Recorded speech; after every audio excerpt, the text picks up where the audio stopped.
La finale de la Super Coupe d'Espagne s'est jouée hier, dimanche 12 janvier à 20h. C'était un match spectaculaire entre le Real Madrid et le FC Barcelone. Au terme d'un classico, comme d'habitude, qui a été vraiment spectaculaire, le FC Barcelone a tout simplement corrigé le Real Madrid et remporté sa 15e Super Coupe d'Espagne. Déjà mené au score sur un but de Kylian Mbappé, le Barça a renversé le Real Madrid à Morph, 5 buts contre 2. Pourtant, le Real Madrid, à la 59e minute, était en supériorité numérique. On peut dire que le Real Madrid a joué 30 minutes en supériorité numérique, mais rien n'y a changé sauf le but de Rodrigo qui est intervenu à la 60e minute sur coup franc. A noter que Lamine Yamal et Rafinha ont particulièrement brillé. Déjà, si on revient sur les 5 buts du FC Barcelone, c'est Lamine Yamal qui égalise, qui répond à Kylian Mbappé, qui a ouvert le score à la 5e minute avec un rush solitaire dont lui seul connaît le secret. Et il a marqué du pied droit. Très beau but. L'égalisation, que dit donc de l'égalisation de Lamine Yamal, ce jeune garçon qui tout simplement a éclaboussé de son talent avec ce but d'égalisateur.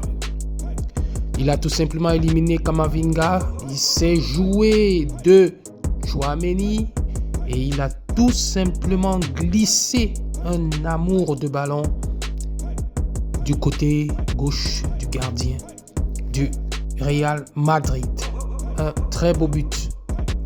D'ailleurs, beaucoup ne se sont pas priés pour comparer ce but à Lionel Messi. Lewandowski a marqué ce penalty à la 36e minute. Un doublé de Rafinha à la 39e et à la 48e minute. Très très grand match de Rafinha. Et un autre but de Alejandro Balde à la 46e minute. Du côté du Real Madrid, les 2 buts ont été marqués par Mbappé et Rodrigo.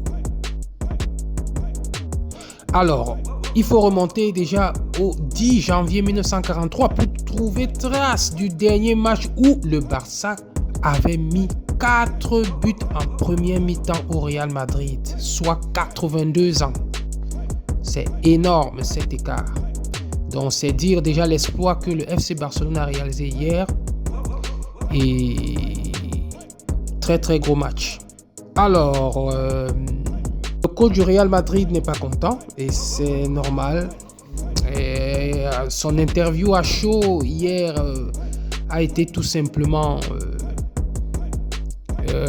surprenant, mais en même temps pas surprenant.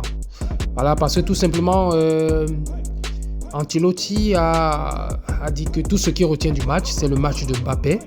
Voilà, donc Mbappé a mieux joué hier, il faut reconnaître. Voilà, parmi tous les Madriens, il a été le meilleur Madrien, si on peut le dire, avec Rodrigo. Mais malheureusement, ça n'a pas suffi pour renverser la situation qui était déjà mal embarquée.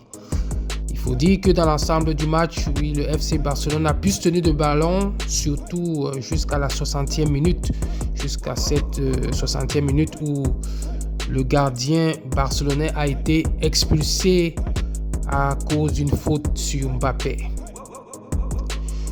Alors, prochaine journée donc pour Madrid, ce sera ce jeudi 16 janvier à 21h30. Le Real Madrid va jouer son 8e de finale de la Coupe du Roi face à Celta Vigo.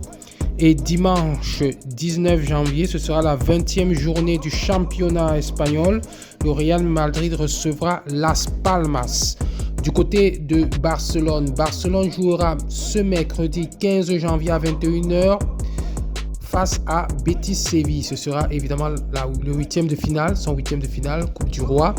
Et sa 20e journée de championnat, ce sera samedi 18 janvier à 21h. FC Barcelone va se déplacer sur le terrain de Getafe. A noter que Durant le week-end, l'Atlético Madrid a joué son match en retard contre Osasuna et ils ont gagné 1-0. Un but de Alvarez à la 55e minute.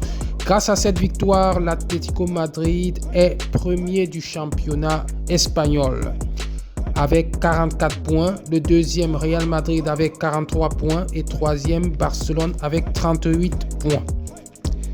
Voilà ce qu'on pouvait dire du football espagnol.